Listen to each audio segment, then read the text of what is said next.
সন্দেশখালীতে বিরোধী দলনেতা শুভেন্দু অধিকারীর শ্রদ্ধাঞ্জলি সভার ব্যানার ছিঁড়ে দেওয়ার অভিযোগ দুষ্কৃতীদের বিরুদ্ধে। আজ সন্দেশখালীর কানমারি ভারত সেবাশ্রমের মাঠে শ্রদ্ধাঞ্জলি সভা করতে আসছেন রাজ্যের বিরোধী দলনেতা শুভেন্দু অধিকারী। সেই সভার জন্য কলকাতা বাসন্তী হাইওয়েতে নেজাটের বয়ারবাড়িতে একটি ওভারগেট করা হয়। সেই ওভারগেটে লাগানো শুভেন্দু অধিকারীর একাধিক ব্যানার ছিঁড়ে ফেলা হয় বলে অভিযোগ বিজেপির।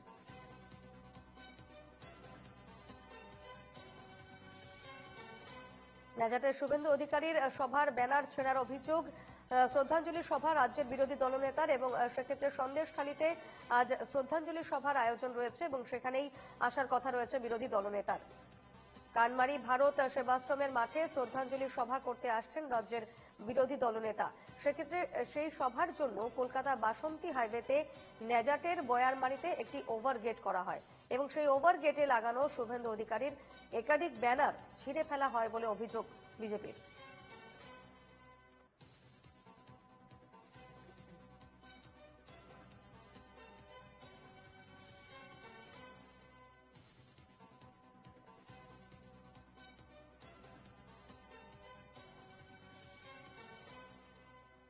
কথা বলে নেব, আমাদের সঙ্গে রয়েছেন প্রতিনিধি সঞ্জীব সরকার। সঞ্জীব, আজ তো সন্দেশখালীর কানমারিতে ভারত সেবাশ্রমের মাঠে শ্রদ্ধাঞ্জলি সভা রয়েছে রাজ্যের বিরোধী দলনেতা। সেক্ষেত্রে যে বিষয়ে যে অভিযোগ উঠে আসছে বিজেপির পক্ষ থেকে, যে বিজেপির যে ব্যানার রয়েছে বা শুভেন্দু অধিকারীর যে ব্যানার রয়েছে সেই ব্যানার ছিঁড়ে ফেলা হয়েছে ওভারগেট থেকে, কে বা কারা এই কাজ করেছে, কি জানা যাচ্ছে সে বিষয়ে?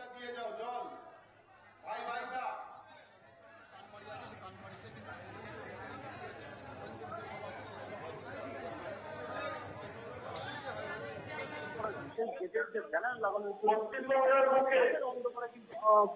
সেখানে হিন্দুদের বসে সাংবাদিক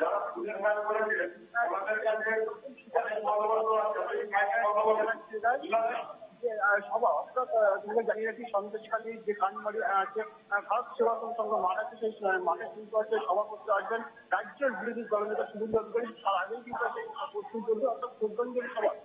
এই সন্দেশখালী 2019 সালে কিন্তু হচ্ছে তিনজনের শাসক অর্থাৎ শাসক দলের হাতে কিন্তু তিনজন আক্রান্ত হয়, তাদেরকে কিন্তু দেবদাস এবং পাশাপাশি প্রদীপ মন্ডল এবং সুকান্ত মন্ডলের কিন্তু ঘটনাস্থলে কিন্তু মৃত্যু হয়। এখনো পর্যন্ত নিখোঁজ আছে দেবদাস মন্ডল।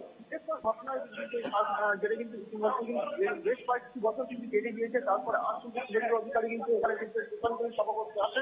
ইতিমধ্যে একদিকে যেমন নদী পথ থেকে শুরু করে সন্দেশখালী বিভিন্ন এলাকার নদী পথ এবং বিভিন্ন জায়গা থেকে